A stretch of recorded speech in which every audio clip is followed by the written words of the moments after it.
Hi, it's the 22nd of May 2016. Welcome to episode 1 of RapBabble, the weekly hip-hop show. I'm Fluxrobe, and I'm here with Hussein. Hello. And we're going to bring you the news and reviews of hip-hop on a weekly basis. So we're going to dive straight into the first topic. So, Birdman's disastrous interview with Powell. It was funny as hell. Mm-hmm. And it kind of... Can I just do the background for people who don't know? So Birdman is the CEO and founder of Cash Money Records. Cash Money has on its roster Lil Wayne, Drake, and Nicki Minaj. In the past, there have been many stories about him not paying people for money for producing for them. Mm-hmm. So he's been quite shady in the past. And then Power 105 is a New York radio station with a very outspoken DJ called Charlemagne.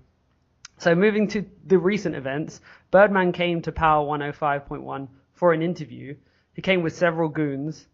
Even before the interview started, he was telling them off for not respecting him and saying disparaging things about him. Well, that was what he was implying, at least. Mm-hmm. And then Charlemagne confronts him about it, saying, why are you not accosting the other rappers? Why are you coming after me, the radio guy? And then Birdman says a few other things and then just says, let's go. And the entire thing ran for 2 minutes and 27 seconds. And it got like 9.5 million views on YouTube. So in terms of like short videos with high number of views, people watched this loads. It was ridiculous. Birdman wants respect. Have you seen the t-shirts? No, I haven't seen the t-shirts. He's made it a thing now. So he's made a music video and a song about it called Respect, ending with a K, R-E-S-P-E-K, Respect. And there's a t-shirt as well, which says put some respect on my name. So I applaud him for making all this stuff around it. It's one of those moments like Kanye West's I'm gonna let you finish. Yeah, when he took the award from Taylor Swift. Do you know why he was doing an interview at the Breakfast Club? What was he promoting? Or... Yeah, he has an album coming out. Oh, right, okay. Yeah. Oh. And it's strange because he's a bit of a shadowy figure. Like he's in control of a lot of careers, and Cash Money is really important. They have a lot of artists on there, and they have very big artists as well. Yeah, and he doesn't go to interviews all the time, so it was a big deal for him to come on. That's why so many views came up. So yeah, it was. But do you think he's quite popular though? Do you think his music is quite good? Do you listen to him? He is not popular. No. He's not a good rapper. He's not a talented rapper. He's one of those people who's better as a chief executive than a rapper. So he's exactly like Puff Daddy. All right, okay. And he had a group called Big Timers. So he was one of two. I think it was Manny Fresh. And he was part of that. And they did put out albums. They were artists in their own right. So I won't take that away from him. Whereas Puff Daddy kind of built his on the success of other people. With Birdman, he actually had a group that was his own. So didn't Birdman have a beef with Lil Wayne a few months ago, and they were suing each other? All right, okay.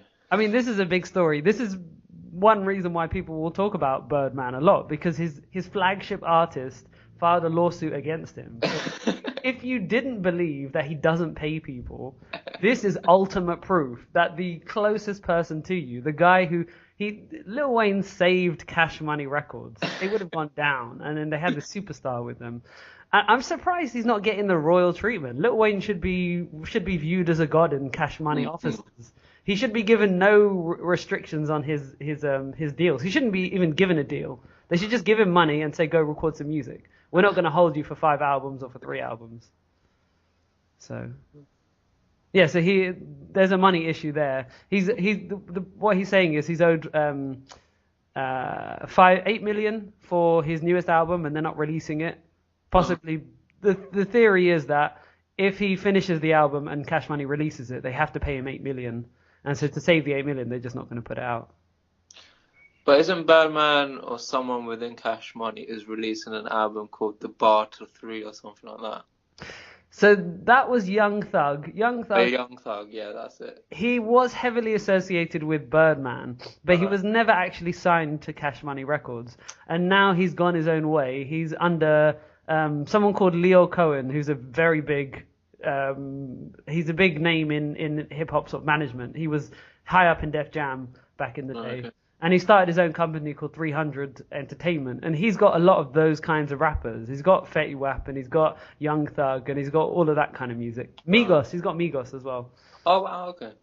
I have to check Fetty Wap actually. But he's got Migos and he's got Young Thug and he's got that kind of music. And so Young Thug, I don't know, they were really heavily associated, but now they're not. So that's probably because they didn't sign a contract beforehand.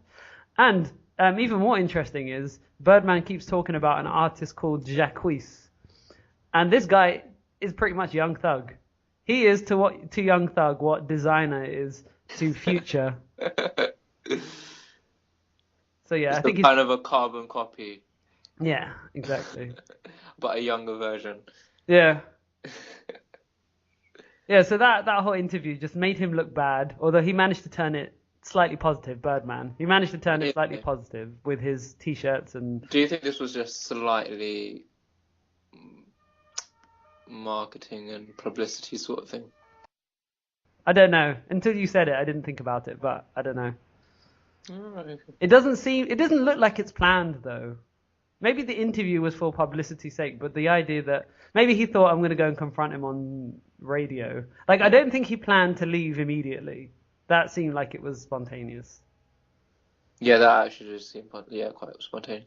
And and in the pre-interview video bit, Charlemagne wasn't there, was he? No, he was... No.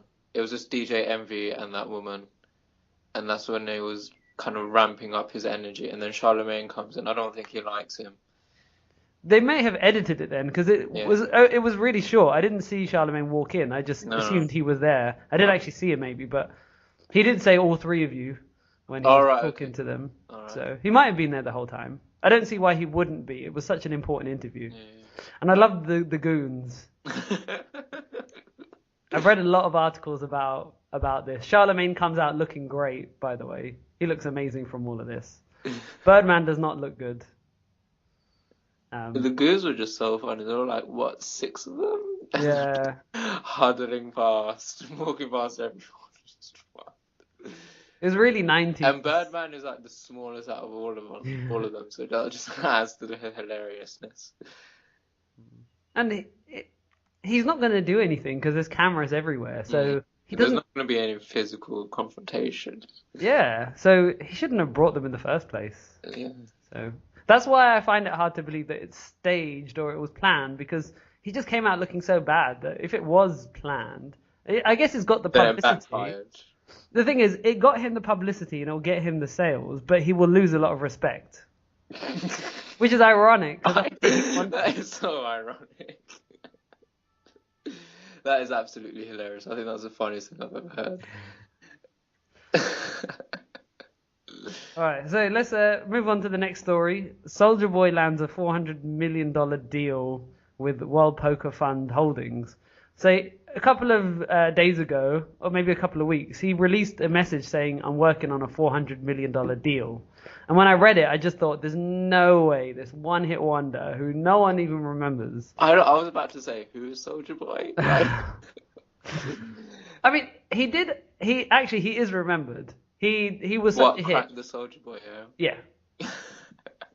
He did an amazing thing, and he is remembered. He'll be remembered, but... Like, I just thought no one would invest $400 million in Soulja Boy because you're not going to get a return. Why would you? No. It's not a smart investment. Nah. And then the story comes out that it's true, there is $400 million behind him, but it's not music related. It's for advertising World Poker Fund. And it makes sense because a spokesman for the company said that this is very much like Ciroc and Diddy and Vitamin Water and 50 Cent. So those two rappers have done a deal with an alcohol company, and they will be the frontmen, the spokespeople. They will be they're pushing it, basically. They're walking advertisements, essentially. So instead of video advertisements, we're just going to put the bottle in their hands, and they're going to go. I mean, 50's done a Vitamin Water. Not Vitamin Water. He's done. He's got another effing vodka. That's it. He's got a deal with effing vodka, and he goes around and he signs people's bottles, and it's kind of like a tour. And he's doing a good job for them. He's making them a lot of money. Do you think that just like so these artists that have been to be brand ambassadors, let's say, That's it. for these companies? Do you think that's going to influence their music and there's going to start being like product placements within the lyrical content of their music? Because if you listen to Puff Daddy's album or mixtape, whatever you want to call it, he does reference like the Ciroc flow and all that kind of stuff, and it's like, oh, are you getting paid to say that lyric, or are you just saying that because it's good and you're adding to the creative flow of this rap? Or The thing with Diddy's deal, I think he's more. I'm not sure if he actually owns stock in it, but it kind of with Puff Daddy, he has a lot of deals where he owns things. He owns a lot of things. So when I think of Ciroc, I think that, it's his, kind of like Sean John. So if that's the case, I respect him. If he's actually just being paid to put the words in his music, I would not respect him. Alright. So I guess it depends on the deal. But when I hear him say Ciroc, I just think he's making money out of this. Like, yeah, I think of him as a boss when he does it. But the vitamin water with 50 Cent is different. He wasn't a brand ambassador. I think the guy was wrong, actually, because he actually owned stock, and maybe he was. He kind of came up with it, and he had stock in it, so it was a different deal. He wasn't a brand ambassador. That was part of his job. I think that's better though. Like if the artist is helping to create a product, then there's more force behind that product, and it's a tiny piece of them. Yeah. Yeah. And they'll get a percentage of the profits as well. They won't be paid. Yeah. So then I will respect them a lot. Like 50 Cent, he made tens of millions from that deal, because I mean that was just sheer luck that Coca-Cola bought the company that owned vitamin water. So it was kind of sheer luck that he made all that money. But these are good deals, I think. I just don't think Soulja Boy is the right guy though. How old is Soulja Boy? Early 20s. Early 30s, okay. Yeah. Because I used to listen to him when I was in secondary school. Yeah. So. What's funny is he was actually. We should give him credit for dances in hip hop, because before Soulja Boy, they weren't a big thing. But after that, I remember there were loads of dance. Like there's loads of teenagers who love dance songs, like Silento. Oh yeah.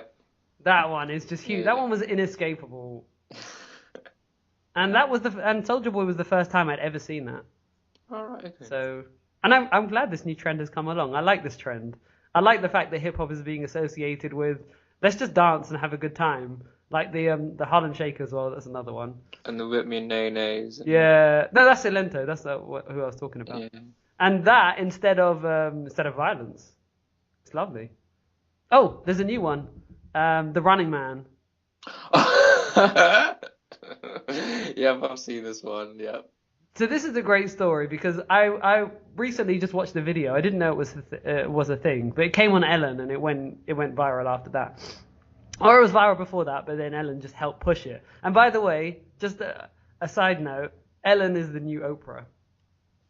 But she's white.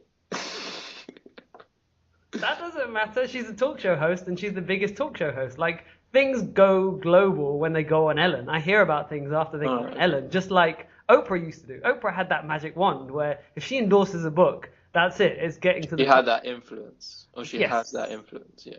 Yeah, so that falls down to Ellen now. So yeah, she had the Running Man on, and it's a great video. There's not a lot to it. The dance is really simple. They do this dance so they don't move their bodies that much, and it kind of looks like they're running. It's not the Running Man from the 90s, which was a lot. No. This is like very slight movements. They're almost like they're shaking their hands and shaking their legs and kind of moving across the ground without actually striding. But the fascinating thing about that situation is that the music behind it is Ghost Town DJ, and the song is My Boo, and it's hit the charts again, and it came out in the 90s, and I remember when it came out the first time, it was a huge hit. I used to love that song. It used to come on The Box, the music channel where you'd yeah. And people don't know that it's from the 90s, and it's not. People think it's a modern song because it hasn't aged at all. It sounds amazing. It sounds like that timeless music. It is, yeah. So it's amazing that it's come back. And another great but also worrying thing at the same time is there's been a trend of samples, 90s samples in hip hop music. There's another one called Shorty Swing My Way. And the guy actually references the beat and also like the beginning whining or moaning of the girl before she gets in. Like she's just warming up a vocal cord and they don't actually capture the part where she sings anything. It's just the whoa, yeah, that kind of thing. And that plays throughout the whole song, which really annoys me because I like the actual sample song and I'm waiting for it to kick in. But the trend is they're sampling 90s songs now, and it's before they used to sample 70s songs and 60s songs, the soul stuff. So that's why I remember my parents' generation telling me about, this hip hop, they're sampling all this soul music. You should listen to the original. Go listen to James Brown, Luther Vandross, Marvin Gaye. But that's us now. We've gotten that old that we're in that position. Now they're sampling 90s music. Yeah. I'm glad that 90s music is good enough to be sampled. And I strongly question whether the music of this generation is good enough to be sampled in the next generation. Yeah, because You're saying, okay. It's commercial. It's so commercial. And there's no originality in the music. Not a lot, yeah. There isn't a lot of originality. So that's a big question. But the 90s now, 90s is the thing. There have been a lot of songs in the past 3 or 4 years that have like there's a Fugees one as well. All right, okay. Yeah, so there's tons now. So that's the thing. That's the trend. Do you think it's a good trend? Do you think it's a way of educating the people who are growing up with music now about the past? See, I don't like the trend, but I think it's good. And it does make good music. Why don't you like the trend? Because I heard the original. Yeah. And so people tend not to like the remakes when they know the original, because the original is already, so good in their minds. Yeah, okay. So I don't like it for that reason, but actually I know that it's good. It does make good music. Yeah. But then sometimes I don't like sometimes I just want original music. I don't mind samples when I don't know the original. I think that's what I'm saying. All right. Okay. No, that's fine. Because I heard just the other day, there's a news article that Kanye West is being sued by someone for taking a sample. And I heard the sample, and he literally just lifted it. It's exactly the same. Do you know which song? It's for Yeezus, and it's New Slaves, maybe. All right, okay. And there's a bit at the end where the music changes completely to just something totally different. Yeah. And it sounds great. I'm glad he sampled it. I'm glad I got to hear that man's music because it's really good. Yeah. So I love that. I want more of that. Do you think? All right, so in hip hop and R&B, there's lots of sampling, and it's a technique that artists use to kind of add volume to their music. Mm. Do you think all hip hop artists are very good at sampling and how they use that sampling? For example, I'm a massive Kanye West fan. I was just about to mention him. I am a massive Kanye West fan, and he uses a lot of sampling in his music. And I think he's very, very creative the way he uses sampling. But then you got some artists that are absolutely horrendous at it, and it's just like, should they be using sampling or should they just go down and make their own music and just draw from that inspiration of the sample? Just don't sample, but just... That's just all down to quality control, really. Are they good at what they do? Because you could say the same thing about the original music. Yeah. In fact, they're probably better off sampling because they're less likely to make bad music if they sample, because they tend to sample good things that they like. So, yeah. But Kanye West, definitely. I was going to mention him as well because I have loved his samples. Puff Daddy as well. Yeah. Back in the day. And one of my top 10 albums of all time, Jay-Z's American Gangster from 2008. Oh. And Puff Daddy actually worked on that. And he went back to the 70s soul samples, 70s and 60s. And that album just sounds amazing. Yeah. And speaking of Puff Daddy, that leads us into our next story. Puff Daddy unveils the Bad Boy Family reunion tour plans. So the 90s are back with a vengeance. Little Kim. Mace has come from out of the woodwork. He's still around. He's there. Mace is a confused one. I feel really bad about the Mace situation because I'm a huge Mace fan. I heard Harlem World and I loved it. I thought he was great. He was a really good as a popular rapper. He reminds me of Drake a little bit, actually. There's a lot of songs about girls. He's really smooth. The beats were at the pinnacle of Bad Boy's, musical quality. So I loved the beats, and everything just worked perfectly. And then he quit because Biggie got shot, and he just got scared. And he thought, I'm next, which is It's understandable. Yep. I probably would have just gone into hiding and still put out music. I wouldn't have escaped the entire. I would have gone to Canada if I was him, actually. Speaking of Drake, I would have just gone to Canada. You'll be safe there. So he shouldn't have left, but he went to be a pastor. And, maybe the music industry got to him in terms of everything. And then he came back. And then he made another album. And then he disappeared again. And I remember an interview with Puff Daddy where Puff Daddy was So 50 Cent wanted to sign Mace to G-Unit Records. And I thought, this is perfect. I was a big G-Unit fan at the time. Mace is great, whatever label he's on. They'd be a good combination. And Puff Daddy wasn't allowing him to go. And everyone was blaming Puff Daddy, saying, you're a villain, you're holding him hostage. But then Puff Daddy came on the radio and said, I invested money in him when he came back. And then he just, he didn't return the money. I don't know what happened exactly. He put the album out. He did everything. But the point was that Puff Daddy put money in and he didn't get the return he wanted. And it made me feel sympathy for him that he put himself out there to help this guy who disappeared. And that's why he's not big anymore, because Mace disappeared. So Mace is kind of flaky then. Yeah, totally. He disappeared twice. He did a return album called Welcome Back, and he didn't follow it up. And then a couple of years later, he put out a single. It was a really good single. The video had money spent on it. It looked good. I thought, Mace is back. I'm happy. Nothing came of it. He had one single with one video. And he was actually keeping up with today's music. I thought it did feel modern. It felt up to date, and it felt like it could compete on the charts. But he didn't follow it up. So anyway, the other people on the tour are Faith Evans, Mario Winans, 112, Total. I remember that R&B group. Carl Thomas. He has one amazing song actually with Faith Evans.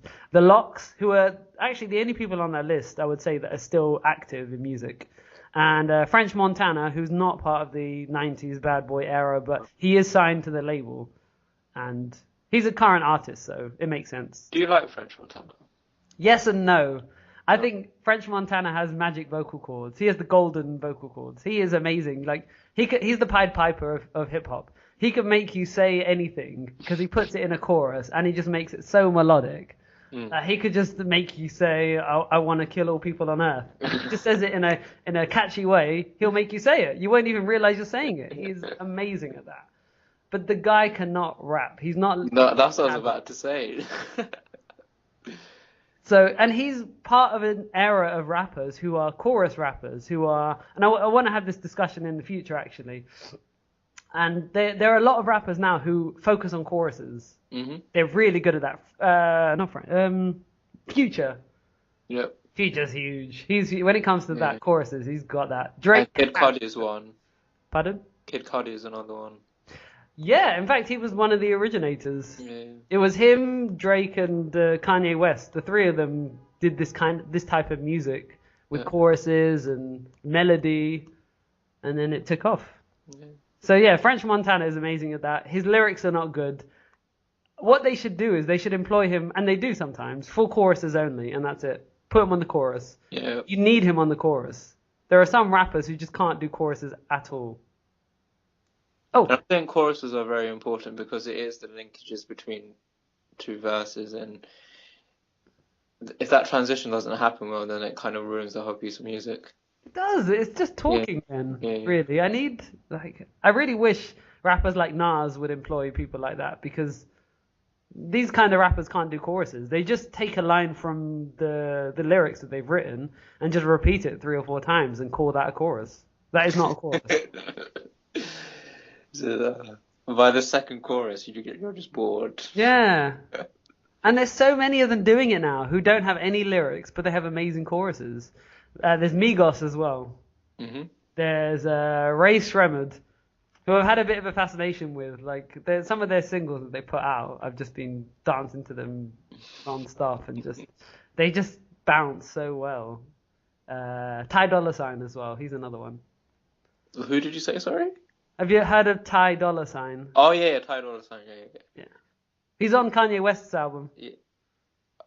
Real Friends. Oh yeah, he is actually. But I Yeah. think he only has a line or two.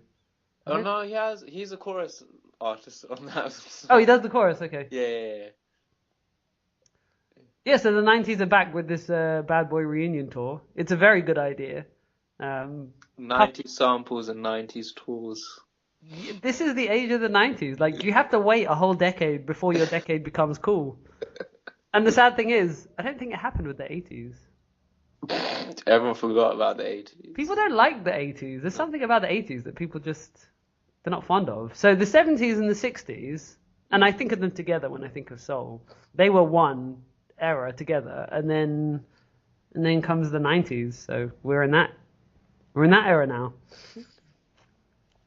So yeah, so it'll be it's good for them at least. It's going to make them a good amount of money to have this tour. It's a good idea. Put all these people together who by themselves probably couldn't, they could put a small tour on, but.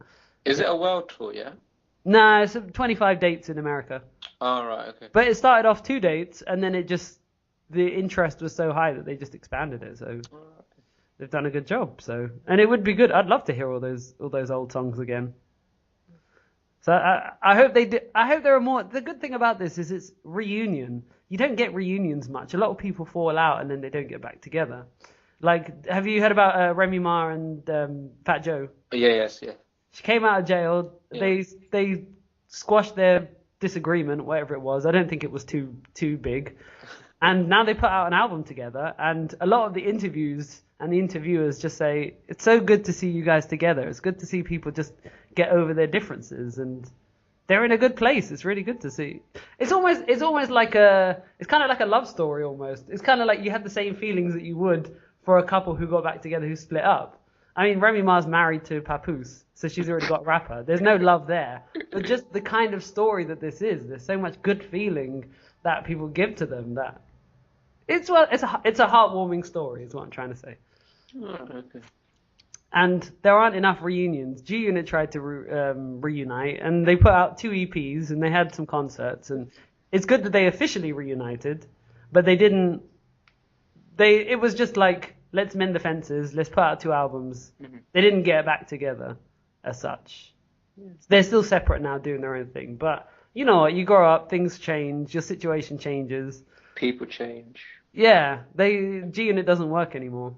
No. They don't need 50 Cent as much. The industry's changed, so they don't need him. He doesn't have. I think the difference is that he doesn't have the popularity he had.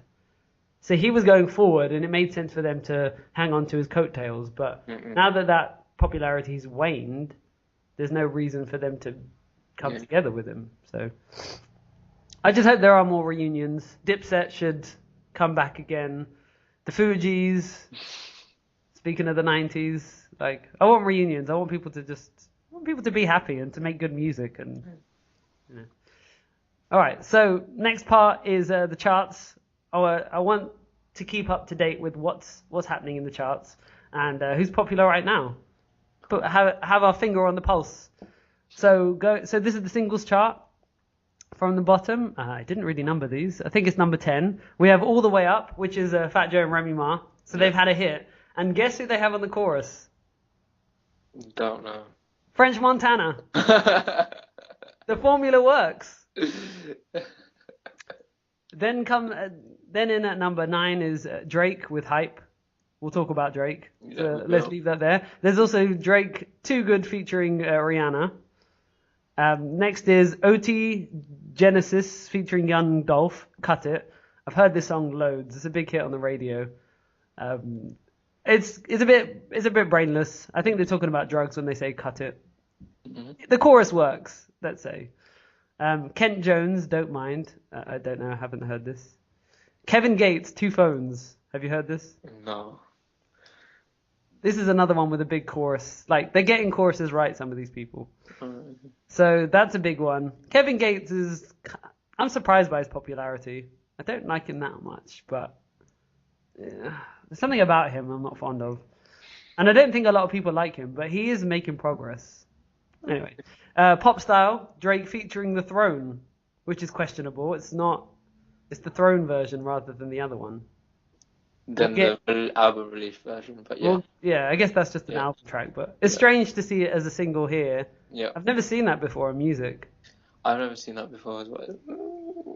Okay. I guess you have different versions, but just one being a. No, actually, you Is this can. like Kanye West releasing his album on title, like having different versions? Oh, Oh god. what a debacle. Oh. Anyway, all right, the next one is G-Eazy, Me, Myself, and I. Um, I've been seeing that a lot on the charts. Is it any good in your opinion? yeah, I think it's pretty decent, actually. All right. G-Eazy he's kind of someone he's a white rapper, firstly. He's not really liked in hip hop. Like I watch the blogs pretty much every day, and I've never seen him appear. I've seen his songs appear, watch this video, but they don't talk about him much. I think he's like Eminem, where he's not hip hop enough for them to consider him. He's not one of us, but he makes rap music. But he's pretty decent. I like his lyrics. I can clearly hear what he's saying every time. The chorus was brilliant. This is a hit. I think he's underappreciated. I think people have got further with worse lyrics and worse songs. And then, guess who's number one? It's Designer with Panda. Oh, can I just ask, do you know how long he's been at number one for now? No. Okay. Oh no, I think Drake should have pushed him off. I think Drake pushed him off, but maybe he came back again. I don't know. That song has been playing ridiculously.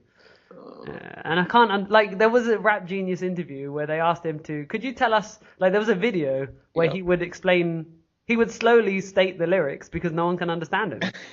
It was funny. And it's what you expect. It was pretty much brainless stuff. But, I mean, that just makes me wonder though, when they were writing Panda, what was going through their head?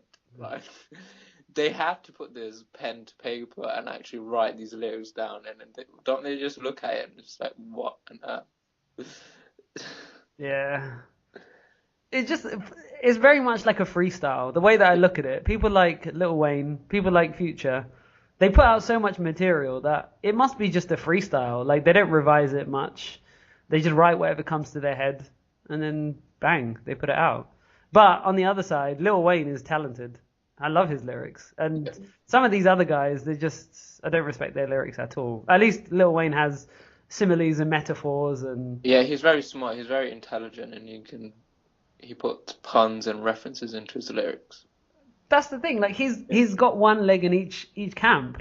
He's got a lot of ignorance. There's a lot of that kind of rap, that kind of stupid rap, where they glorify the worst things. But then he is smart and he makes high quality lyrics at times. He has some amazing lines in there. And I feel like Drake is another one who does that. He's got enough ignorance but enough smartness. So he's like the best of both worlds. These guys tongue-in-cheek rap. Yeah. Yeah. And then at other times they can do other more serious ones. Yeah. And they can do it all. These guys are versatile. Lil Wayne has a song called Single. And it's just about being single, and he's complaining about a relationship. And I don't usually hear that stuff from those kinds of rappers. So it's good that he can do both. And kind of showing a more vulnerable side to himself. He still portrayed himself he didn't put himself in a weak position in the song. But yeah, it was a great song. I mean, it was one of those songs that wasn't popular, but I just played it so many times. I loved it. Absolutely loved it. And it really hits the tone, the mood. You just feel it. It's so slow and smooth. Gotta listen to that song. And another one actually that fits that bill. I saw it on djbooth.net. I love this website, by the way. And even though they're kind of competition, I want everyone to know that djbooth.net are amazing. I love reading their articles. They're really into they're really into industry. They're really into lyrics. They're pure hip hop fans. They're not trying to make money from their site. And they put me onto a song by Future called "Cocaine Crazy," and it's him at his best. I mean, the lyrics aren't great, but just the feel of the song, the production and the melodies that he puts in. I was just obsessed with the song as well. I love it when you come across those. They're not big hit singles. You just found them randomly, but you just love them and play them. They're just little gems. Oh, yeah. Cocaine crazy. No, codeine crazy, sorry. Codeine crazy. Future's not on yeah, he's big for codeine and lean. Yes. Yeah. I don't like how he's glorifying all that stuff, but it's become his thing. Even his last mixtape was called Purple Rain, and it was all in purple. The words on the front of the cover were purple. Rain was spelled as in I am a king, that kind of rain. Oh, right, okay. He put it in. He made this mixtape. He named it before Prince died. Oh, right, okay. So he wasn't trying to cash in on it or anything like that. It just kind of within 2 months or so. It was just a coincidence. Coincidentally, yeah, Prince died. Yeah. Okay, so let's get on to the discussion topic now. Now we can go back and forth. The album review. And the album review is Drake's Views album. So this has been highly anticipated, and it has been preceded by Hotline Bling, that song that no one could escape. And then he put out a couple of other songs, Pop Style, One Dance, and Controller. Controller and One Dance were not rap songs. They were very much pop songs. Dance. It was dance hall, Yeah. and it just had a different feel to it. Yeah. And it was, to me, it sounded like it was designed for the charts. He's trying to make pop music. Yeah. It worked. He got his first #1 ever in the US Billboard charts, Billboard 100. So, and he'd never got the #1 before that. What's it called? Hotline Bling would have been #1, but he had a deal with Apple where it wasn't counted in the charts because they had some exclusivity where it only came out on Apple's platform. Yeah. So he was disqualified, sadly, from getting #1. Otherwise, it would have guaranteed to be there. But then he got it with the next one, which I think was off the back of the first one, really. But if I was in Drake's position, I wouldn't be upset that I didn't get #1 for Hotline Bling because I would be swimming in that Apple money. That's true. That's true. I just find it. I like all these accolades and all these platinum albums and #1s and stuff like that. Hotline Bling deserved it. That's why I felt like he was robbed a little for that. Because I feel like I don't care too much about Drake. I just feel like I feel bad for the song because the song deserved it. Okay. Yeah, so he had all those singles that came out. Hotline Bling was huge, and it came out way before the album. It was about a year before. So yeah. Good 6 months before the album. Yeah. So it wasn't part of the plan. I think it was just I made a good song. Let me just throw it out there and see what happens. And I think it was a bonus track. I don't think it was even part of the album proper. It's the last track on the album, and it doesn't fit the cohesive story of the album. So he just kind of tacked it onto the end. And I understand why he's doing it. He's delivering it to all of his fans that are dying for that song to be on the album, and they can listen to it whenever they want. Yeah. I think the rationale behind it was he made it so far in advance. It wasn't part of the proper album, so they just added it at the end as a bonus track. Like 50 Cent did that with Wankster. It technically wasn't part of Get Rich or Die Trying, but with bonus tracks you can add it on and it counts. Yeah. So that was the only way that they could put it on. There must be some problem with them putting it on, or maybe they just don't want a song an old song on a new album. That might make it look bad. I don't know what the reasoning is, but something like that. Okay. So what did you think of the album? What did I think of the album? Okay. So I saw that Drake released a new album, and I saw it was 20 tracks. And I thought, what? Kanye did the same thing. Kanye's tracks are shorter, though. You need to remember that. Kanye's tracks are usually 2 minutes, 3 minutes at most. Yeah. But Drake likes to stretch out a bit. But can I just say that the intro track, Keep Your Family Close, made me go to sleep. Like, it's so slow. It's slow. There's no progressive story. It's very linear. There is a very single layer, and it's just like, oh, come on, finish. Yeah. But can I just say, I've been listening to Controller like non-stop at work, like literally for 8 hours straight, and I just love it. I love the Jamaican dancehall music. I think I'm getting into that. I mean, I like, what's the track Rihanna's on? Too Good. That's it. That also has the same vibes. And I also like her work as well, which is quite good. But yeah, I think I'm just slowly feeling my Jamaican dancehall music. I respect him for putting it in his music. It's a big thing to put a different type of music, Yeah. and people don't put that music in their albums. So I respect him for it. And Beanie Man was on a radio station complaining that he didn't give them proper credit for it.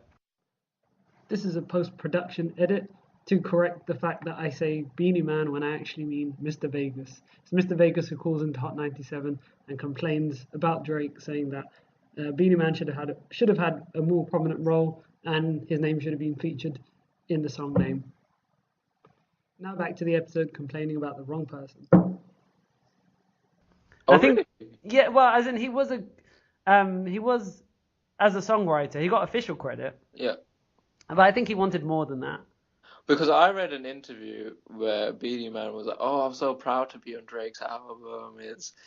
It's kind of, this is a new platform for us, and we're gonna reach thousands of other people." It's like, okay. So it's been tiny bit contradictory then. Maybe he felt that at first, but then Yeah, changed his mind later. Alright, okay. But yeah, there are some. It is a little bit of a debate. Like I listened to a lot of Hot 97, and Yeah. they did have a big debate on it. And I was falling on the side of Drake. I was thinking, the biggest thing that you can do is put someone's music in your music. Saying their name is a small thing, but putting their music in, that's the ultimate thing. So, be happy with that. Yeah. So what are your favorite tracks on the album? Like your top 3. There's a lot I did not like. There's a lot. Like a lot of the first half I didn't like. So then let's move the singles out of the way first. There's the chart music, the pop music. That's not hip hop. I liked that. Controller, One Dance, and Hotline Bling, especially Hotline Bling. So I liked the 3 of them. I didn't want to like Controller. And Why did you want to like it? It's just too much of a pop. Like these things are pop songs. Like short verses, very repetitive choruses. He didn't used to do this stuff, but now the chorus is just again and again and again. Hotline Bling was kind of like that as well. Yeah. So I don't want to like the other 2. Hotline Bling, just everything about it is great, so I don't hate that at all. But the other 2, I'm not proud that I like them, but I like them. They are good. Okay. He knows how to do it. Like he's got the formula to make good pop music. And it's not even pop music in that genre. It's just popular music. It's just kind of general, but he's good at that. So let's put those aside. There's a Future feature. Grammys. I've become a little bit obsessed with Future. Like as soon as I got this album, I thought, let me go and get What a Time to Be Alive. Yeah. And within hearing Views, the first couple of songs I don't like. There's a lot of it's very kind of R&B and whiny, and it's just done badly. It's not good R&B. It's not like Keith Sweat. It's not like Boyz II Men. It's just he doesn't do that stuff well. I hated it. He did the same on So Far Gone as well, the mixtape that brought him fame, his breakout mixtape. A lot of that I just skipped over that because I just don't like that stuff. I like it when it's done right, but he just hasn't done it right.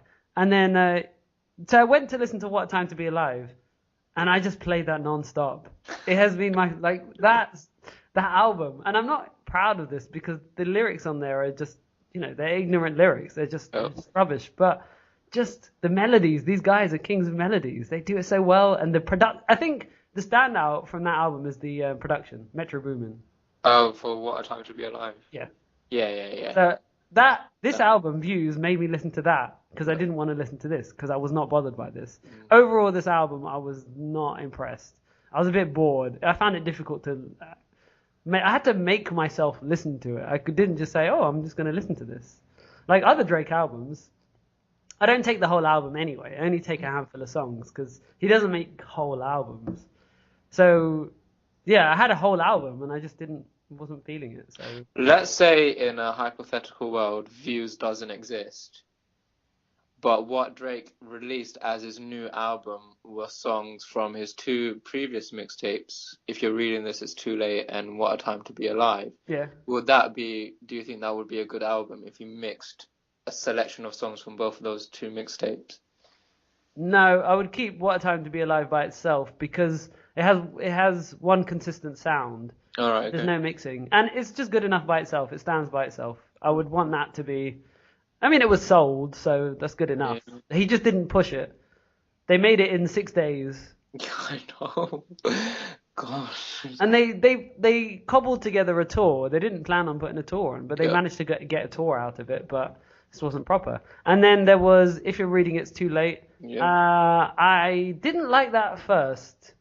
I took a That couple one of grew songs. on me, yeah. Yeah.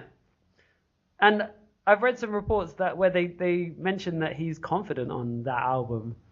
And when he does this kind of singing, whining stuff, he doesn't sound very confident. But on that album, If You're Reading It, It's Too Late, Yeah. he was very, very confident. And I liked that. I like that of Drake. I like rapping Drake. With the exception of Hold On, We're Going Home. That was a good one. Oh, yeah. That was R&B Yeah, dub. yeah, that was quite good. He didn't make that though. That was Majid Jordan. He got it off them. They're on his record label, so he's the boss. So he probably just paid them for it, and that's the thing. He does that. It's not Drake. It's the Drake machine. Did you hear about the ghostwriting Oh, yeah. issue? Yeah. Yeah. But I don't hate him for that. If he's gonna outsource his work, as long as we know he's outsourcing it and he can make good music from it, then I'm no longer angry. Kanye as well, it was is the same. He doesn't produce anything himself, Kanye. If you look at his credits, there's tons of people on it. All right. So coming back to this album, so take away those three singles, those pop chart singles. I liked the three of them. Out of the rest of the songs, I liked Views, the last track 19. Mm-hmm. I felt that was back to rapping, and I liked that. Child's Play. There was a story. I didn't like that. I listened to that this morning and I didn't like it. This song has a story. I like stories. I don't want just random lines. I want to hear about something. But yeah, I thought you're the type of person that likes beats and music. for me, lyrics number one. All right, okay. Lyrics is number one, then beats is second. Okay. But the funny thing is, I can listen to a song with a good beat and bad lyrics, but not the other way around. But All right, okay. if you ask me what's more important, I would say lyrics. Right, okay. So yeah, it's a mixed bag, but I care a lot about beats though as well. Sometimes I feel like people don't care as much about beats because producers are not huge. Like we don't have many huge name producers, but we have a lot of rappers who have huge names. But I want more Dr. Dre's. Essentially, I think Metro Boomin should be in that top tier. I think who else is DJ Mustard. 2015 was his year. DJ Mustard was everywhere. But these guys, producers aren't respected like rappers are. I wish they were. No. I'm really into, and I really want another super producer who's just a name by himself, where the featured rapper is the one who no one pays attention to. And, it's produced by him? I want that again. And there was a time when I was really into Mike Will Made It. Oh yeah, he was really good, and his producer tag was actually quite hot. Yes. The girl. Yeah. Just says Mike Will Made It. Yeah. I think Menace does that as well. Who produced Panda? Unknown. He just bought it on the internet. All right, okay. I mean, this is his breakthrough song, so he wasn't known before this. Right. And he signed to good music, but that only came off the back of Panda. Yeah, that's true. By the way, and I just want that he had the biggest push ever to have his single on Kanye's album. Maybe we should. I want to talk about design actually in the future. Oh, yeah. So yeah, maybe we should have that. A designer podcast episode. Yeah, there's a lot to talk about with designer. There's a lot to talk about. Not just about him, really, just about what he is. Because he's very unique and And if he's gonna be around for the foreseeable future. Well, actually, yeah, this is what I want to talk about because there was an article that came out about one-hit wonders, and in fact, I said this to you, didn't I? Yeah. Yeah, I said this to you. Yeah, so I'm glad I read that article as well after that, and it confirmed it, but I definitely feel that. So, I liked Western Road Flows, I liked Views, and Child's Play. Those are my top three Rap songs. Oh, pop style. Pop style I loved. The lyrics weren't there at all, but the beat was amazing. The beat was amazing. Ah. Beat was on point.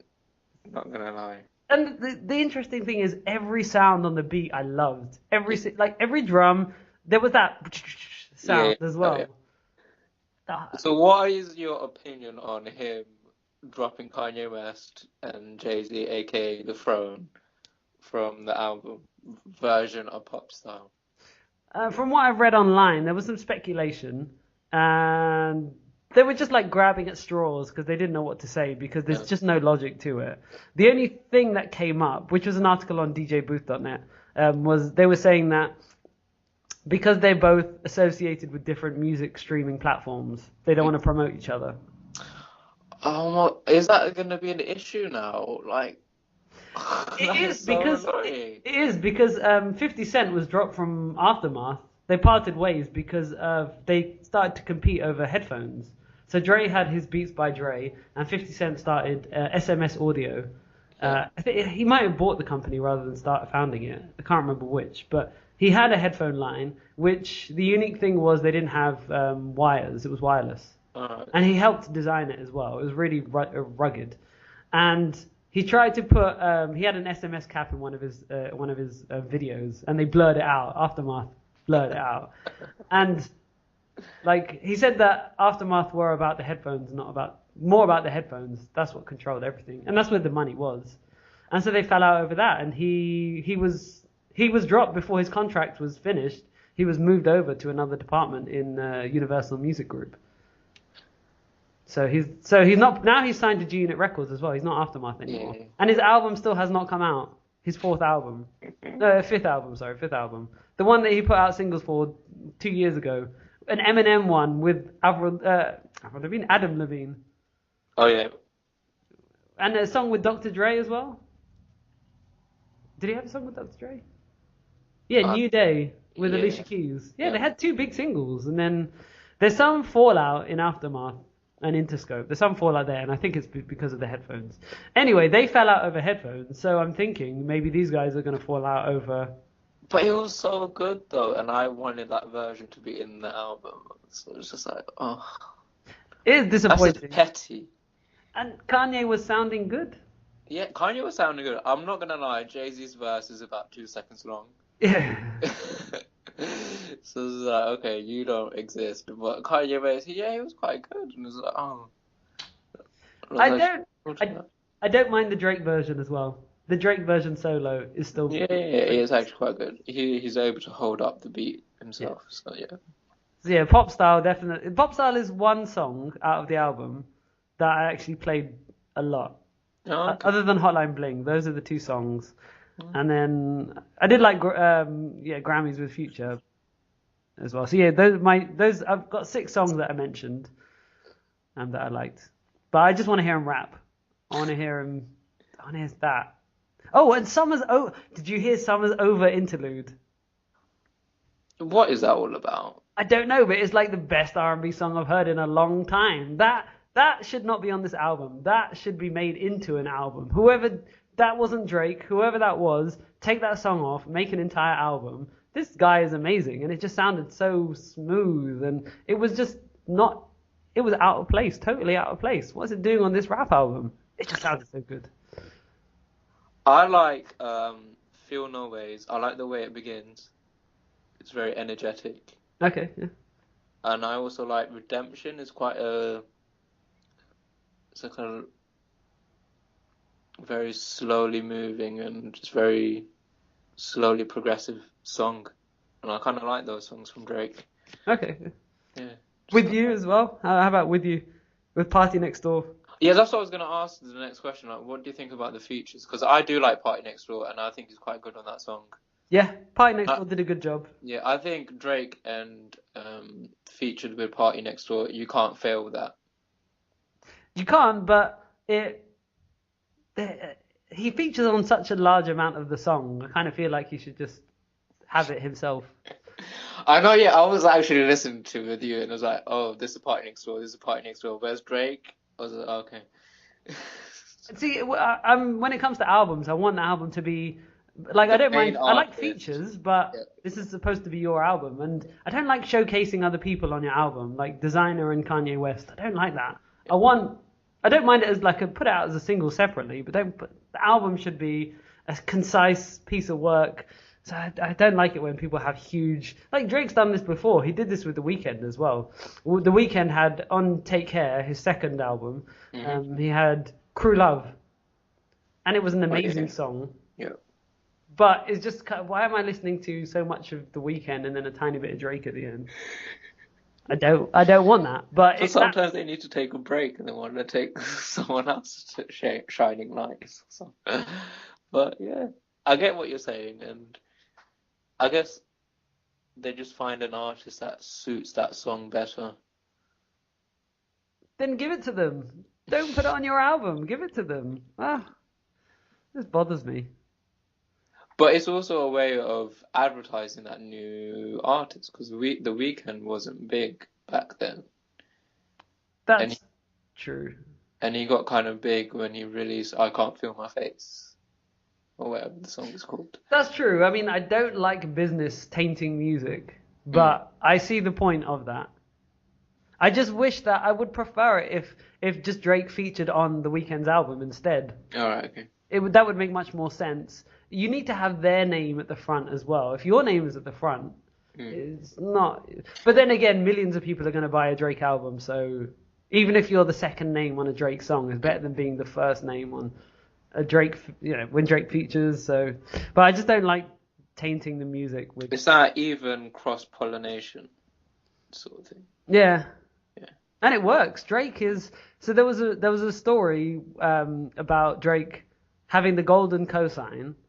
But he can't launch his own artist. Like his label, OVO Sound. Yep. They're floundering. They're failing. They're not doing a good job. McConaughey,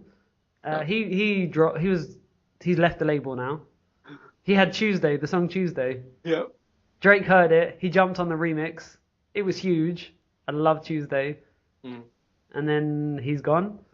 The other people just can't seem to launch. He's got Party Next Door. He's got Majid Jordan. He's got couple of acts, but no one's broken out. No one's become a name other than Drake. But when he co-signs people, it works. Like the first time I heard Migos was Versace. Wow. That song burrowed into my brain. That song was great. His verse was great. He was a real rapper when he made that verse. And what else is there? He's just had Fetty Wap's My Way. Oh yeah. I don't even want to hear the original. I just want to hear the Drake version. I love that. Drake's verse on that, I just love it. So Drake can make you a star. Like if you're on your way up, he's got good taste. He's got really good taste. If he he'll find if he's got good taste, and he'll choose what's next, something that's already on the ascend, and then he'll just make it go into the stratosphere. And so what you're trying to say, he's got a good ear for what's going to happen. What's the next big thing? Yeah. What's good at the moment, All and then he makes it bigger. So it may not have gone as far without him, because I'd never heard of Migos before Versace. Yeah, I guess you got a point. Yeah. And Future as well. He helped Future because I'd heard of Future, and I did like quite a lot of his songs, but it was only really What a Time to Be Alive when I really got into Future, and I actually felt like I preferred Future than Drake on that album. So even though it's both of them, I came for Drake and I stayed for Future. So now I mean, I haven't got his newer albums because I tried listening to them and the lyrics aren't all there, and I feel like you need Drake on there because you need real lyrics that can actually listen to. So I like his Future's melodic part, blah blah blah. It sounds good, sounds smooth. Yeah. But then every song at least had a Drake verse, so at least I had something to listen to. So yeah, I haven't got his new stuff, Futures, but he's going to be someone that I just cherry pick hits. And he's got a new one. He's got a new one called Wicked from Purple Rain. All right, okay. Love it. Doesn't Future release an album every 6 months or something? Yeah, he is one of those artists. It's relentless, his pace. Oh my god. It is too much. Although on the positive side, he puts out albums as well. Like Not whole albums. I'm kind of surprised that in this day and age in rap, you don't have to have albums to be a rapper. In fact, most of them don't put out albums. A lot of people have just dropped down to mixtape rapper. but Future's actually doing both. All right, so overall thoughts on the album. For me, I didn't enjoy it. I liked it. I thought I would give it a 6.5 out of 10. So I think it wasn't a bad album. It's just I don't like the type of music he's making, which is my biggest problem. I like traditional hip hop. So to hear all this stuff, it's deviating from that. I'm just not enjoying it. And even if it's not traditional hip hop, I still didn't like it because I still like rock music and pop music. And there's something about this stuff that just I didn't like. The lyrics I wasn't that fond of, but I wouldn't say it's bad quality. It's still decent quality. And there were a few songs actually where the instrumentation was really good. There was one song where it sounded like it was recorded with a live band. It was so good. And I really respect his producer, 40. And I think these two need to stay together. Like this guy produces, he's like co-producer on at least half of the songs, if not 3/4. He's the executive producer. And I think that's part of the double act. I think Drake needs 40 and I hope they stay together. Because I like producer rapper combos. Like Future and Metro Boomin, or I didn't like Eminem and Dr. Dre. I thought they mismatched totally. The Slim Shady LP with the Bass Brothers as producers, that was great. And then Dr. Dre came along and Marshall Mathers LP was good. It was decent. I mean, it was amazing. I love the lyrics. I just didn't think they fit as producer and rapper. But these two guys, either producer or executive producer, because that's a big deal as well, to have the right executive producer to help you pick the beats and make the decisions. That's a big part of it. That's what DJ Khaled does. My ultimate opinion on this album is I think it's a good album, but I don't like it. So I don't think it's bad, I just don't like it. So those two don't have to always go together. Okay. How about you? I find that album to be a tiny bit lackluster. I think Drake has now made himself to be a big name within the rap industry, and he hasn't kind of lived up to that with this album. Not as a rapper, no. Not as a rapper, no. We shouldn't. The thing is, though, he's transitioning. Maybe we shouldn't think of him as a rapper. He's kind of both now. He's a pop artist and a rapper. Well, then, if he is transitioning over into becoming a pop artist, then I think as fans of Drake or as listeners of Drake, we're going to have to get used to the idea that he's going to release these rubbish albums while he transitions and kind of gets used to his sound then, his new sound that he's trying to go for. Because I think there is going to be a whole process of releasing rubbish music or music that doesn't hit the spot quite right. So I wish we could see through the sales, because the album, it's already gone platinum. Like, it sold ridiculous amounts in the first. I think he claimed it was 630 in the first few days, 630,000, and those are ridiculous numbers in the post-internet age. And like, the reason the album is selling, I can tell you why exactly that album is selling, is because two things. Not the quality of the music on the album. It's selling because Drake's had so much popularity until now and had so many hits. And the second thing is Hotline Bling. Like, a single will sell an album. And so I wish the sales could tell us whether people actually like the album, because I'm in two minds. Like, I don't know whether to say it's good or bad, because I gave it a 6.5. I don't like it personally. I don't think it was bad as such, but I just can't make up my mind of whether maybe it's just mediocre. Maybe I should just stick with that. It's a mediocre album. I'll give it a good solid 6. If I want to listen to the album, I'll just pick out the songs I want to listen to. Yeah. And I won't listen to it from start to finish. Oh, yeah, definitely not. Definitely. I mean, and that for me just ruins it, because in an album I want to listen from the start to finish because an artist is trying to tell you something. Yeah. But the fact that I have to choose what songs I want to listen to kind of just ruins the whole experience for me. Me too. And I've done it more and more as time has gone on. I've taken less and less from albums now. It's quite disappointing. And they should just have less songs. I hated the trend at first when it came down to 12. I remember Yeezus was 11 songs. Yeah. I looked at it. Songs, yeah. I just thought, what happened? They used to be 16 to 18. But then when you take out skits, they were 16. They used to be 16. Yeah. Now I'm good. 12 songs is fine. As long as they're 12 good songs, 12 is my minimum. I don't want less than 12. Yeah.